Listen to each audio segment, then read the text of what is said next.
My name is Brandon Mitchell, 32 years old, and I just discovered something that made my blood boil.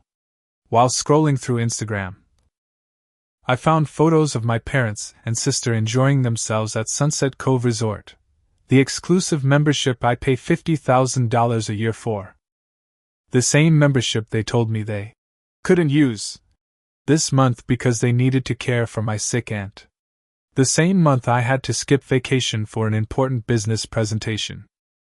The betrayal stung like nothing else. This wasn't the first time I'd been the afterthought in my own family. Before I continue, drop a comment letting me know where you're watching from. And hit that like and subscribe button if you've ever had family take advantage of your generosity. To understand why this hit me so hard, you need to know a bit about my family. I grew up in a middle-class neighborhood in Michigan, the first son of Ronald and Linda Mitchell.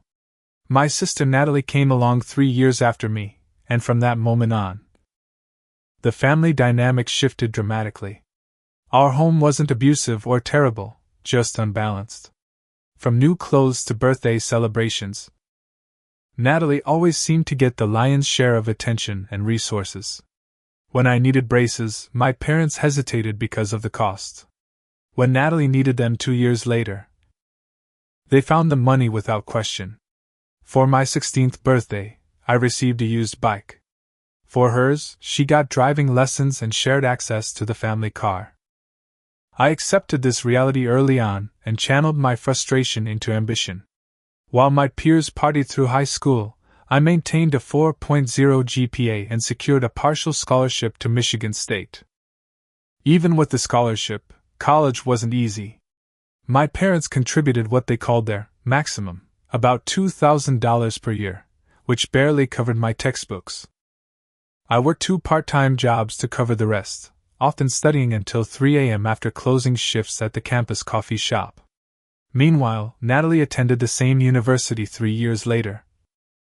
But her experience was vastly different. My parents somehow found enough money to cover her full tuition and apartment. When I asked about this discrepancy, my mother said, "Natalie isn't as independent as you. She needs more support." Despite everything, I never cut ties with my family. Something in me still craved their approval. After graduation, my tech startup took off unexpectedly. A security software solution I developed with my roommate Marcus caught the attention of some Silicon Valley investors. By 27, I was worth several $1 million and running a company with over 50 employees. My newfound success didn't change my work ethic, but it did change how I could express generosity. When my parents' 20th anniversary approached 5 years ago, I gifted them a premium membership to Sunset Cove Resort, an exclusive chain of luxury properties across the country.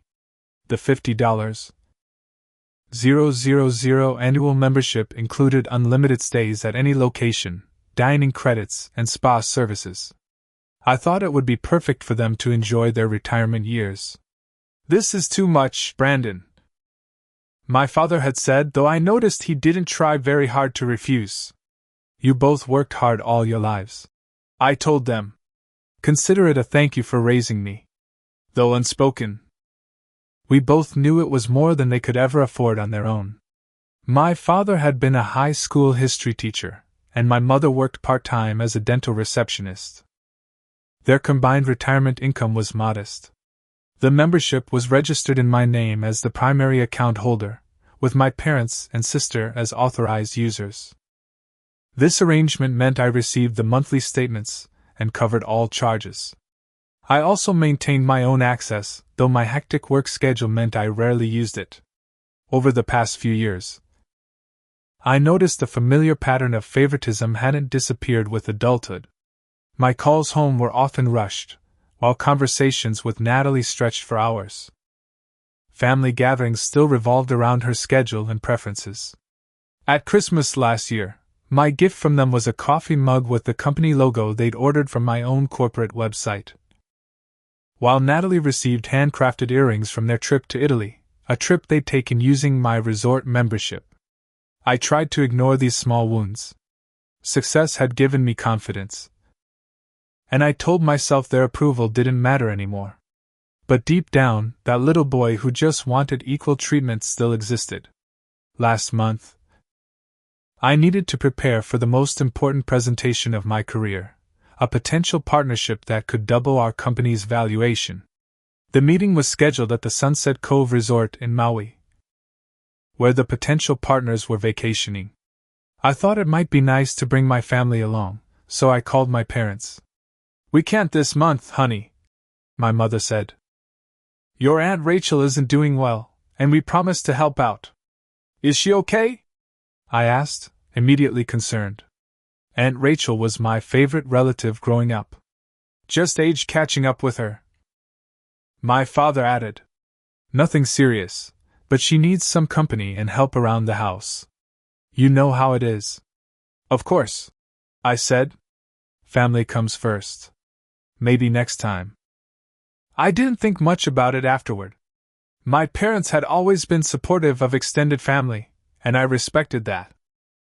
I focused on my presentation and pushing aside the familiar disappointment of another solo work trip. What I didn't realize was that this small conversation would unravel years of built-up resentment and force me to finally confront the painful truth about my place in my family's hierarchy. The day started like any other Monday at Mitchell Security Solutions headquarters in San Francisco. I arrived at 7 a.m., reviewed quarterly projections with my CFO, and spent 3 hours refining my presentation for the Maui meeting. By lunchtime, I was mentally exhausted but satisfied with my progress. I decided to take a rare lunch break away from my desk and walk to a small sandwich shop across the street. While waiting for my order, I pulled out my phone and mindlessly scrolled through Instagram. That's when I saw it. Natalie had posted a series of photos just 20 minutes earlier. The first showed her lounging by an infinity pool, tropical drink in hand, with the distinctive Sunset Cove Resort logo visible on the towel beside her. The caption read, "Day 3 in paradise with the parents! #blessed #family time." I froze, sandwich order forgotten. My thumb hovered over the screen as I swiped to the next photo. This one showed my parents at the resort's signature cliffside restaurant, the same one where I'd made reservations for my business dinner next week. "Mitchell?" the cashier called. I barely registered my name as I swiped to the third photo. This one was a selfie of all three of them, plus someone I recognized as Tyler, Natalie's on-again off-again boyfriend. They were on the resort's private beach, the one that required the premium membership I paid for. My father held up a glass of champagne, the exclusive vintage that costs $300 per bottle, which I knew because I received the statements. My hands began to shake as I collected my sandwich and found a corner table. I called Marcus immediately. "Are you seeing Natalie's Instagram right now?" I asked without preamble. "Hold on," he said. I heard typing. Then, "Oh, shit, man. They told me they were taking care of Aunt Rachel this month," I said, my voice unnaturally calm. "That's why they couldn't join me in Maui next week. Brandon, I'm sorry. That's seriously messed up." My mind raced through possible explanations. Maybe they'd decided to go last minute? Maybe Aunt Rachel had recovered? Maybe they'd simply forgotten I was going to be there next week. I opened the resort's app on my phone and logged into my account. The activity log showed they had checked in 3 days ago for a 14-day stay. This wasn't spontaneous. The reservation had been made 6 weeks earlier. Scrolling through their charges made my stomach sink further. Cabana rentals at $200 per day. Multiple spa treatments. Premium dining packages. They'd even booked a private yacht excursion for tomorrow. $200 for a half-day trip. I calculated quickly. In just 3 days, they'd already spent over $5,000 on top of using the membership I provided. And according to the reservation, they'd be there well into next week, exactly when I was scheduled to arrive. My sandwich sat untouched as I continued investigating. More photos appeared on my sister's Instagram story. One showed my mother getting a massage at the resort spa. Another captured my father teeing off at the championship golf course. A third depicted all of them at dinner with two other couples, introduced as Mom and Dad's friends from the country club. The betrayal was comprehensive. Not only had they lied about their whereabouts, but they were using my membership to entertain their friends, something I'd never explicitly authorized. With shaking fingers, I dialed Aunt Rachel's number. "Brandon, darling," she answered on the third ring. "What a lovely surprise." "Hi, Aunt Rachel. Just checking in. How are you feeling?" "Feeling? Oh, I'm right as rain. Just got back from my water aerobics class, in fact." My heart sank further. "So you haven't been sick recently?" "Sick? Goodness, no. Healthiest I've been in years." "Why do you ask?" I swallowed hard. "No reason. Must have mixed you up with someone else. Good to hear you're well." After hanging up, I sat motionless. The final confirmation of their deception left me hollow. It wasn't just that they'd lied, it was the casual confidence with which they'd done it. Apparently never considering I might discover the truth. Back at the office, I couldn't focus. My hands trembled as I tried to edit presentation slides. And my thoughts kept drifting to memories I'd long suppressed. The time my high school graduation dinner was cut short because Natalie had a minor dance recital. The Christmas my parents forgot to mail my gift when I couldn't make it home due to work. The countless achievements, academic honors, business milestones, that received perfunctory acknowledgement, while Natalie's smallest accomplishments warranted celebration. By the end of the workday, my initial shock had hardened into something more resolute. This wasn't just about a vacation or a resort membership. This was about decades of being treated as an afterthought by the people who should have valued me most.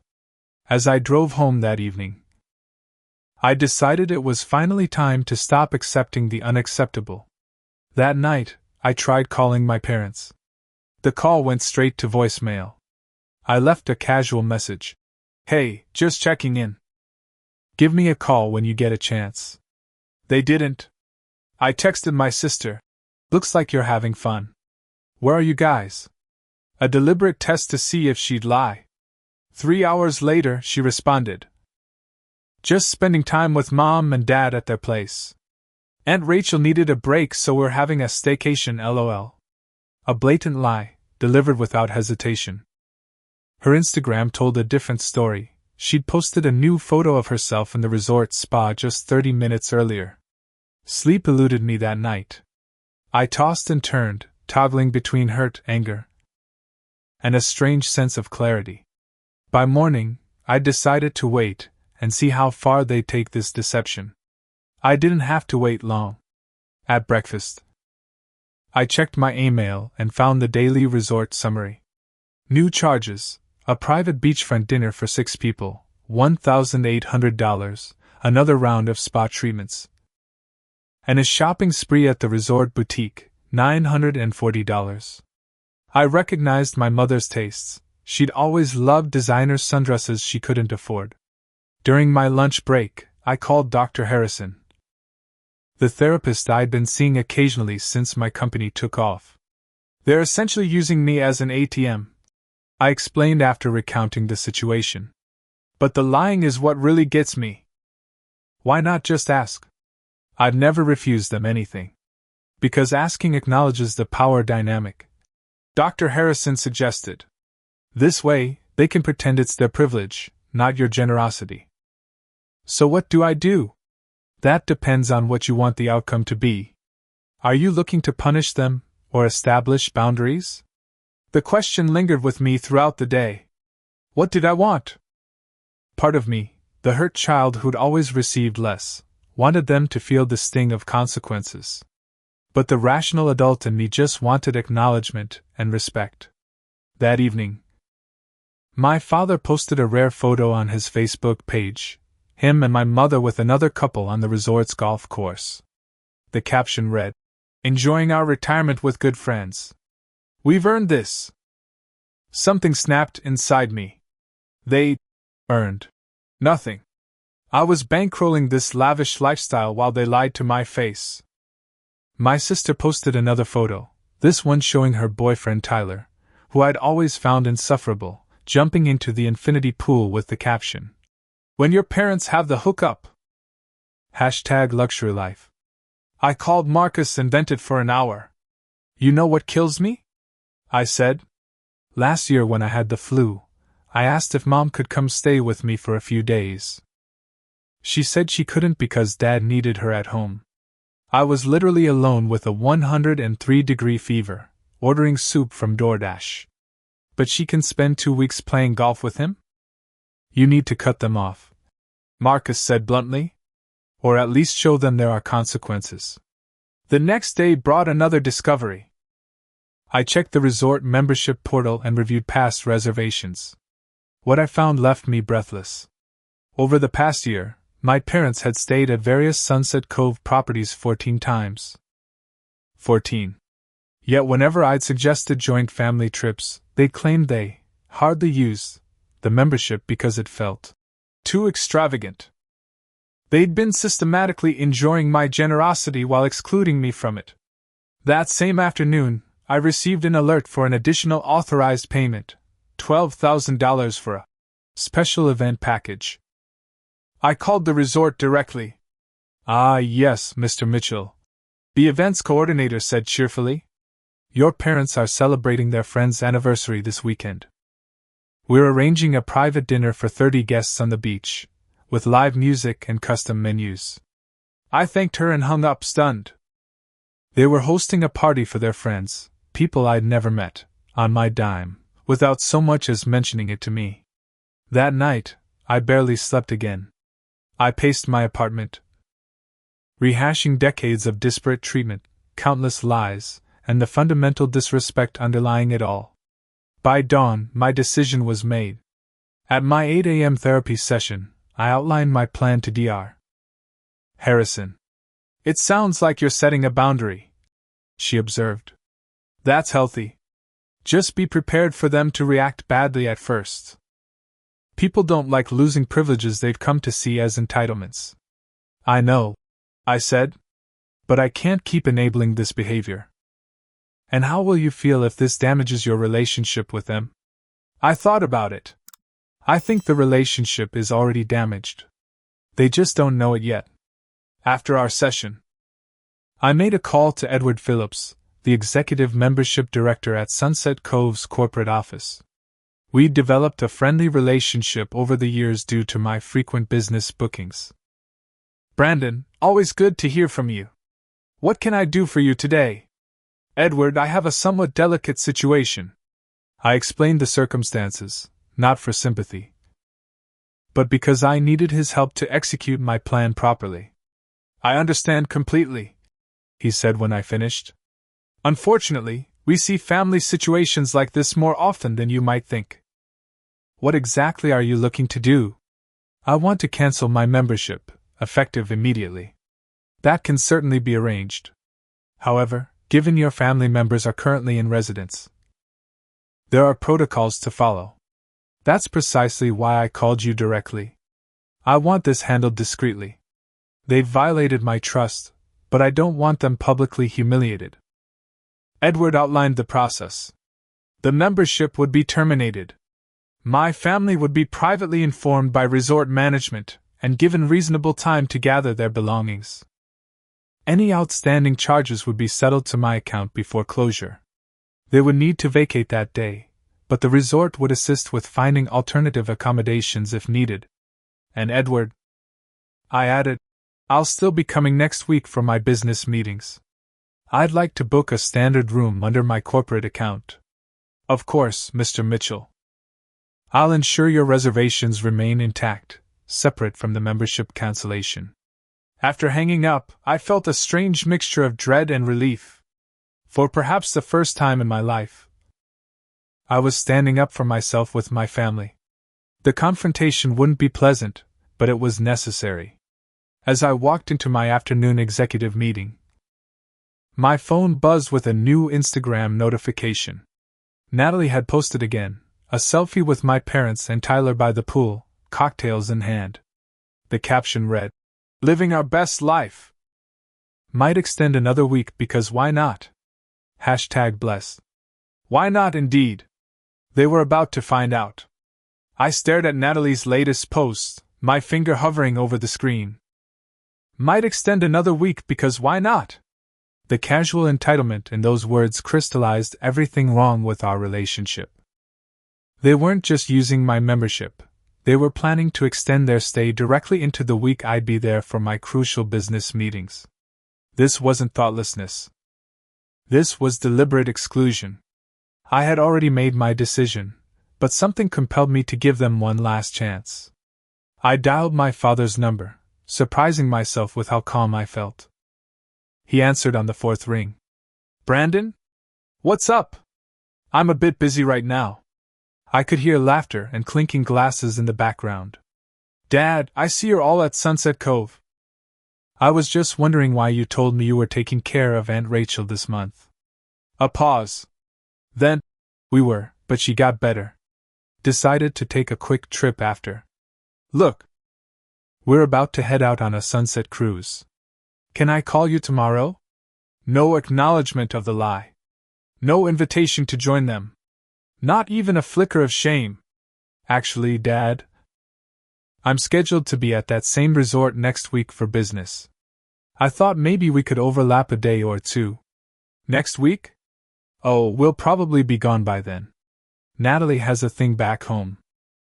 His voice was dismissive, already mentally ending the conversation. "I see. The Instagram posts made it look like you might stay longer." Another pause.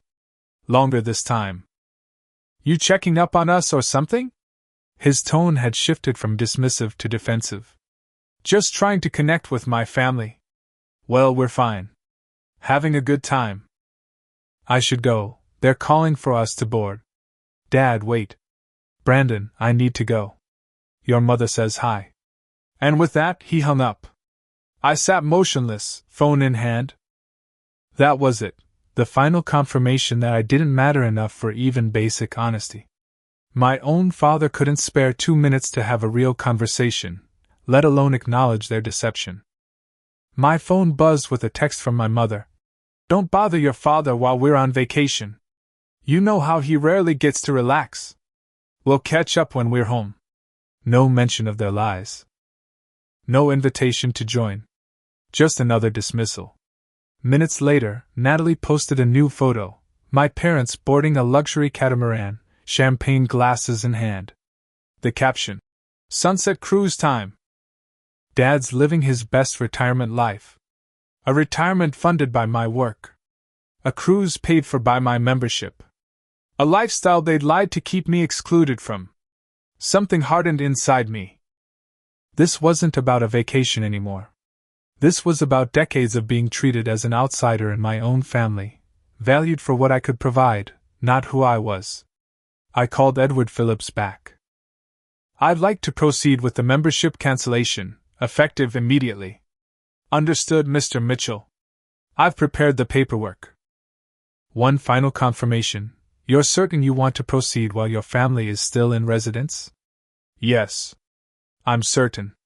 "Very well. The process will begin within the hour. Resort security will handle it discreetly." "Thank you, Edward. One more thing, please ensure my arrival next week is kept confidential. I don't want the staff mentioning it to my family today." "Of course. Your privacy will be protected." After hanging up, I felt strangely calm. The decision was made. The wheels were in motion. Years of suppressed feelings had finally crystallized into action. I drafted a brief email to my assistant. "Need to fly to Maui tomorrow instead of next week. Please rearrange meetings and book the flight. My presentation could be finalized there just as easily, and something told me I needed to witness the aftermath in person." As I packed that evening, my phone exploded with notifications. First a text from my father. "Call me immediately." Then from my mother. "What have you done?" Natalie simply sent, "WTF, Brandon?" I silenced my phone and continued packing. They'd had plenty of opportunities to talk earlier. Now they would experience the consequences of their choices. For once, the conversation would happen on my terms. My flight left San Francisco at 6 a.m. the next morning. As the plane lifted off, I felt a weight lifting too. For better or worse, the dynamic with my family was about to change forever. The flight to Maui gave me 5 hours of uninterrupted thinking time. I switched my phone to airplane mode, avoiding the barrage of messages that had continued through the night. This was a watershed moment in my life. I wanted to experience it with clarity, not react to their panic. When we landed, I turned my phone back on to find 17 missed calls and 32 text messages. I skimmed them quickly. They followed a predictable pattern: initial confusion, then anger, then threats, and finally desperate pleas. The resort had evidently informed them of the membership cancellation the previous evening. I took a deep breath of the fragrant Hawaiian air as I exited the airport. My driver was waiting, holding a sign with "Mr. Mitchell" printed neatly. As we drove along the coastal highway, I mentally rehearsed what I would say when we finally came face to face. "First time in Maui, sir?" the driver asked pleasantly. "No, but it feels like a first in many ways," I replied. We pulled into Sunset Cove Resort 40 minutes later. The sprawling property cascaded down a lush hillside to a pristine private beach. Under different circumstances, it would have been the perfect place to relax. The manager, David Keller, greeted me personally at the entrance. "Mr. Mitchell, welcome. Mr. Phillips called ahead to inform us of your situation. Please accept our apologies for any awkwardness." "Thank you, David. I appreciate your discretion. Has there been any incident?" He cleared his throat. "Your family was escorted from the property last evening, as requested. They were resistant at first, but our security team handled it professionally. We arranged alternative accommodations for them at the beachside hotel in town. And they've been trying to reach me, I imagine?" "Yes, sir. They've called the front desk multiple times. As instructed, we've maintained your privacy and not confirmed your arrival." "Perfect. I'd like to check in now and get settled." My suite was on the top floor, offering a panoramic view of the ocean and resort grounds. It was deliberately different from the villa my family had occupied. I didn't want physical reminders of their presence. After freshening up, I decided to confront the situation head-on rather than prolong the inevitable. I texted my father, "I'm at the resort. I'll be having dinner at Mango Terrace at 7 p.m. if you'd like to talk." His response was immediate. "We'll be there." I spent the afternoon finalizing my business presentation, finding that the decisive action I'd taken had somehow cleared my mind. At 6:45 p.m., I made my way to Mango Terrace, the resort's open-air restaurant overlooking the pool area. I requested a quiet corner table with good privacy but clear sight lines to the entrance. The maitre d' seated me with a knowing look. "We've been informed your family might join you, Mr. Mitchell. Would you like me to alert you when they arrive?" "That won't be necessary. But thank you." I ordered a glass of scotch and watched the entrance. At precisely 7:01 p.m., they appeared. My father led the way, his face set in a hard scowl. My mother followed, her usually perfectly styled hair looking uncharacteristically disheveled. Natalie trailed behind, eyes red-rimmed from crying or anger, possibly both. Tyler was mercifully absent. The maitre d' pointed them toward my table. I took a slow sip of scotch, determined to maintain my composure regardless of how they behaved. My father reached the table first, not bothering with a greeting. "What the hell do you think you're doing?" he demanded, loud enough that nearby diners turned to look. "Please sit down," I said evenly. "This isn't the place for a scene." "A scene? You had security escort us out like criminals." "Sir?" The maitre d' appeared instantly at his side. "I must ask you to lower your voice or I'll have to request you leave." My father glared but complied, taking a seat across from me. My mother and Natalie joined us, both maintaining frosty silence. "Would anyone like a drink?" I asked, as if this were a normal family dinner. "Cut the crap, Brandon," Natalie snapped. You humiliated us in front of everyone. I looked at each of them in turn. Interesting that your concern is humiliation, not the fact that you lied to me. Not the fact that you were using my membership to host parties for your friends while telling me you couldn't use it this month. Not the fact that you've been systematically excluding me from family activities while taking advantage of my generosity. We didn't lie. My mother protested weakly. Really? Aunt Rachel was never sick. You've been planning this trip for weeks. You told me explicitly you couldn't use the membership when I suggested joining you. That's different. My father muttered. How is it different? You're always busy with work. We didn't think you'd actually want to come. So you decided for me. And lied to make sure I wouldn't show up and interrupt your vacation. My mother's expression softened slightly. Brandon, honey, you're overreacting. We just wanted some family time. Family time that deliberately excluded a family member. I countered. And now you're upset because there are consequences. Consequences? My father's voice rose again. You embarrassed us in front of our friends. The resort staff treated us like trespassers. The membership was in my name. I paid for it. I had every right to cancel it. Without warning? Without discussion? He demanded. Like the discussion you had with me before lying about where you'd be? Like the warning you gave me that you'd be using my membership to host a party for 30 people on my credit card? That silenced him momentarily. My mother looked uncomfortable, while Natalie stared at her untouched water glass. I've supported this family financially for years. I continued, keeping my voice level. I've paid for vacations, helped with home repairs, covered medical bills. I've never asked for anything in return except basic respect and honesty. And I haven't received even that. That's not fair. Natalie interjected. We've always been there for you. Have you? When was the last time any of you showed genuine interest in my life? When was the last time you celebrated my accomplishments? When I had the flu last year and asked for help, you were too busy. But you're not too busy to use my membership, spend my money, and lie to my face about it. An uncomfortable silence fell over the table. For perhaps the first time, they were seeing the situation from my perspective.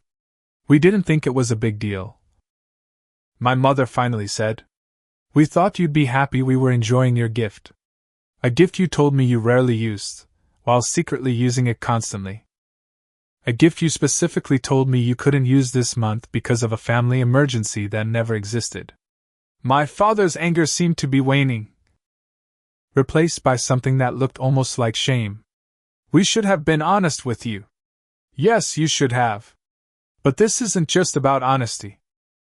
It's about a lifetime of being treated as less important, less worthy of consideration. I'm tired of it. The server approached, looking uncertain. Are you ready to order? Give us a few more minutes, I said. When he departed, I continued.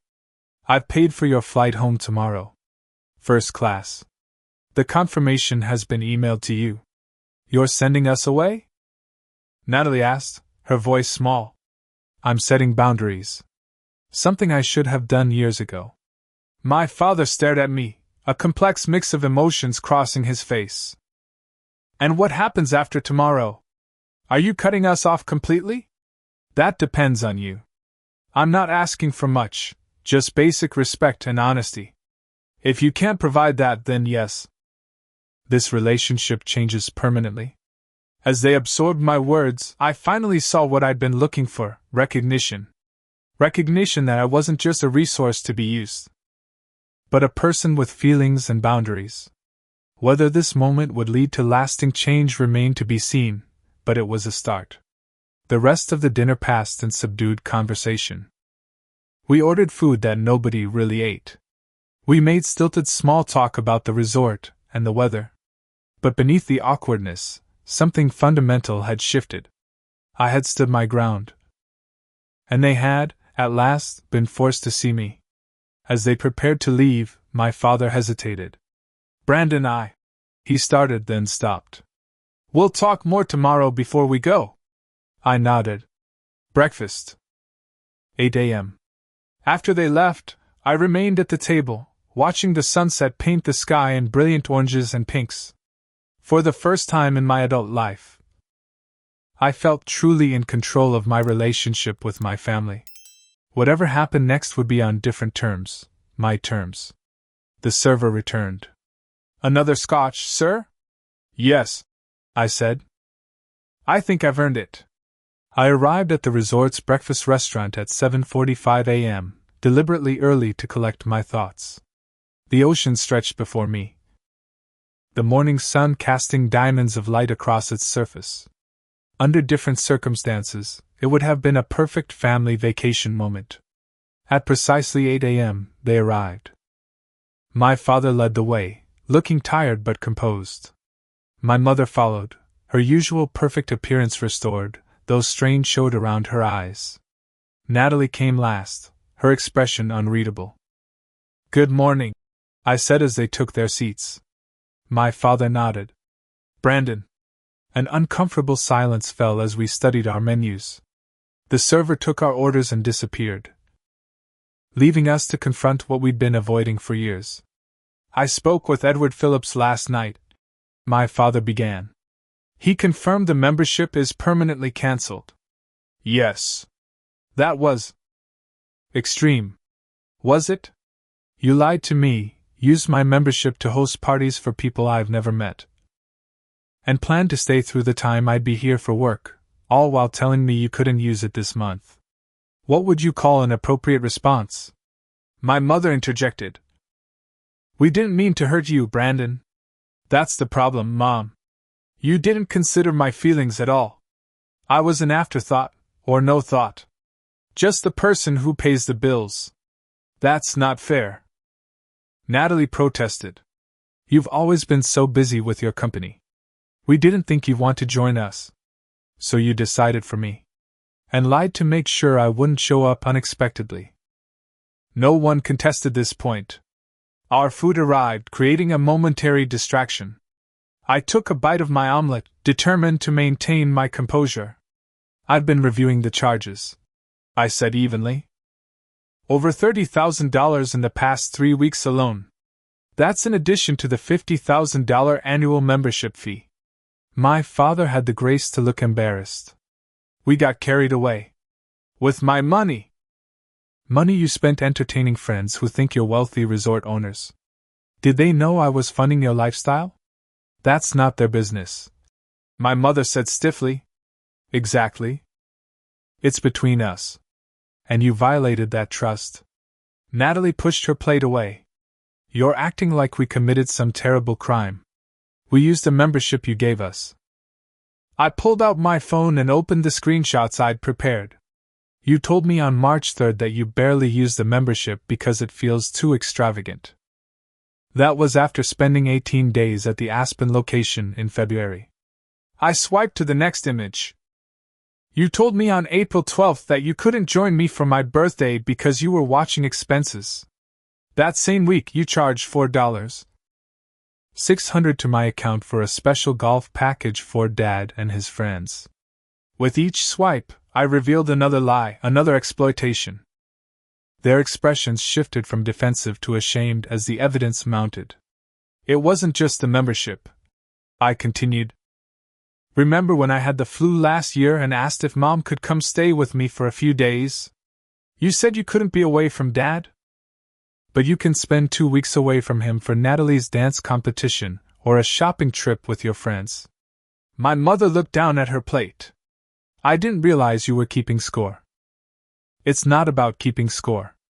It's about recognizing a pattern. I matter less. My needs matter less. My company matters only when it benefits you financially." My father cleared his throat. "Son, we've always been proud of you. Have you? When was the last time you asked about my work beyond whether it was profitable? When was the last time either of you attended one of my industry award ceremonies? Natalie gets a participation certificate in a local art show, and you drive 6 hours to attend. I receive a National Innovation Award, and I get a text message 3 days later." The silence that followed was deafening. For perhaps the first time, They were seeing our family dynamic through my eyes. My father finally spoke, his voice subdued. "We've taken you for granted." It was the first honest acknowledgement I'd heard from him in years. A small crack in the facade. "Yes, you have. And the resort membership? The way we used it? Was disrespectful and dishonest." He nodded slowly. "I can see that now." My mother reached across the table for my hand. I let her take it, though I remained guarded. "Brandon, we've made terrible mistakes. I didn't realize how much we were hurting you." "That's the point, Mom. You didn't think about me at all." Natalie had been unusually quiet. Now she looked up, her eyes shining with unshed tears. "I always thought you had everything so easy. The successful business, the money, the freedom. I never considered that you might feel excluded or undervalued. I worked hard for everything I have." I said. "Nothing was handed to me. I put myself through college while you got a free ride. I built my company from nothing while you bounced between jobs that Dad found for you. And still, I've always tried to be generous with all of you. I just wanted to be treated with basic respect in return." The conversation paused as the server cleared our barely touched plates. When he left, my father spoke again. "What happens now?" It was the question I'd been expecting, the one I'd prepared for during my sleepless night. "That depends on you. I'm not cutting you out of my life, you're still my family. But things need to change." "The membership?" my mother asked tentatively. "Is gone permanently. I'll pay for your flights home as promised, but after that, you're responsible for your own vacation expenses like any other adults." My father nodded slowly. "And the rest?" "I'm setting boundaries. No more blank checks, literal or figurative. I'll still help in genuine emergencies, but I won't fund luxury expenses or be your personal ATM. More importantly, I expect honesty. Complete honesty. One more significant lie, and our relationship will change permanently." Natalie's voice was small when she spoke. "You make it sound so transactional." "This isn't about transactions. It's about respect. I deserve to be treated as an equal member of this family, not just a resource to be used when convenient." My mother dabbed at her eyes with a napkin. "We've really hurt you, haven't we?" "Yes. For years. I don't know if I can forgive myself for that. That's not my concern right now. What matters is whether you're willing to build a healthier relationship moving forward." My father straightened in his chair, some of his natural authority returning.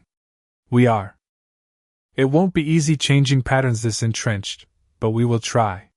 That's all I'm asking for. Genuine effort." As the conversation continued, we began the awkward work of establishing new boundaries.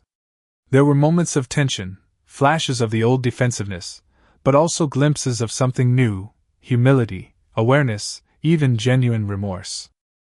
By the time we finished breakfast, we had the framework of a path forward. They would return home that afternoon.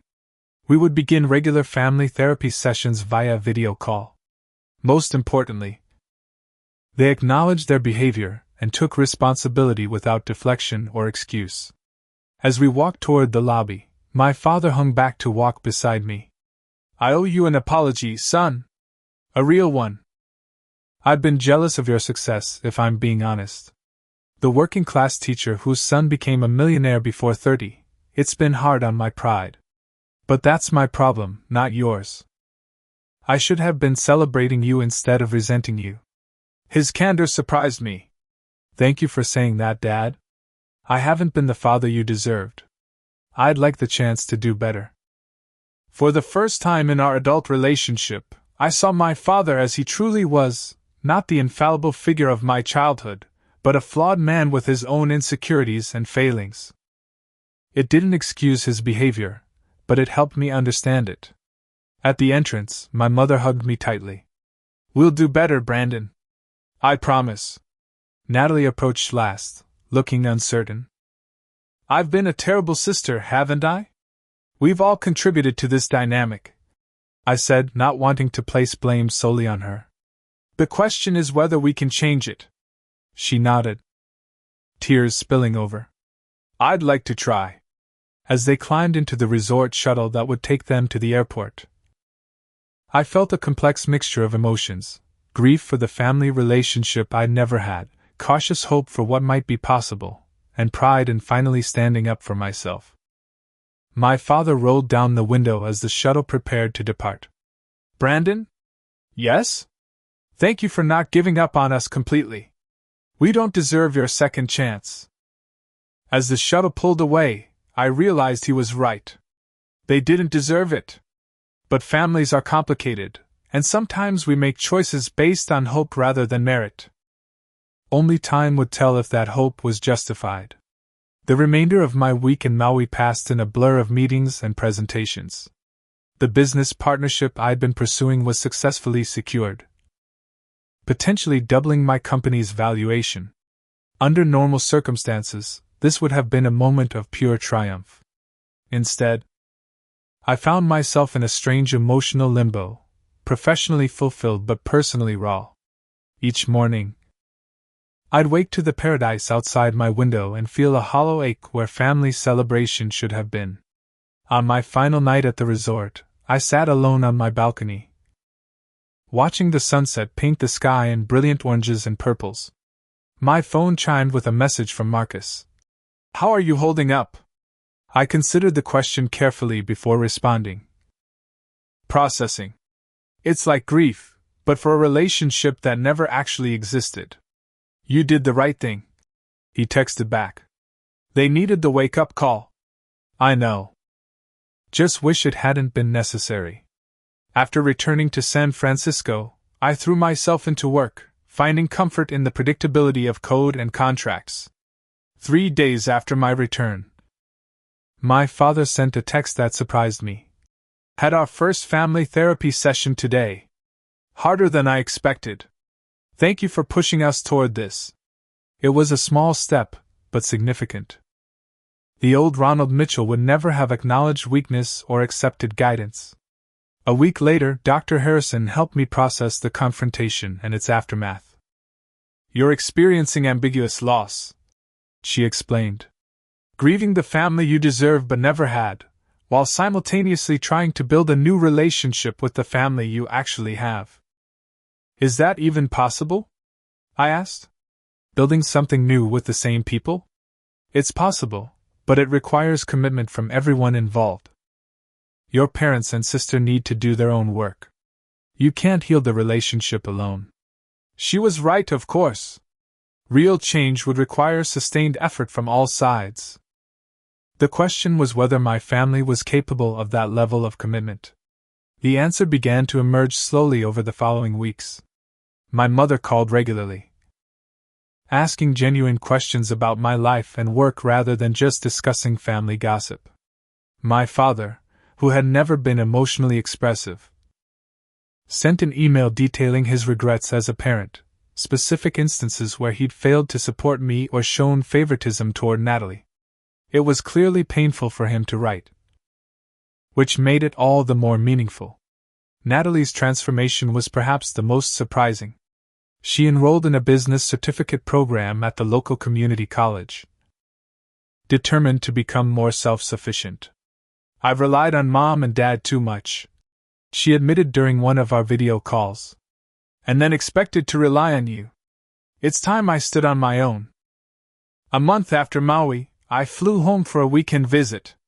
The dynamics were awkward at first, old patterns threatening to reassert themselves, new boundaries being tested. But there was also an authenticity to our interactions that had never existed before. My father took me aside after dinner the first night. I've been thinking about what you said, about us only valuing your financial contributions. You were right. I never properly acknowledged what you've achieved with your company. Not the money, but the innovation, the leadership. I've been reading about your security protocols. They're remarkable, son. Coming from a technologically challenged history teacher, this was high praise indeed. More importantly, it showed he was making an effort to understand my world. My mother had her moment the following day. We were washing dishes together when she suddenly set down the plate she was drying. "I missed your award ceremony last year. The Innovation Prize." "It's okay, Mom." "It wasn't." "No, it's not okay. I told you I couldn't make it because of my book club. The truth is, I was intimidated. All those brilliant tech people. I was afraid of embarrassing you, of not understanding anything. So I made an excuse instead of admitting I was scared." Her vulnerability touched me. "You could never embarrass me, Mom. I'd like to come to the next one, if you'll still have me." "I'd like that." These small moments of honesty accumulated, gradually rebuilding trust. The family therapy sessions continued, providing a structured environment to address deeper issues.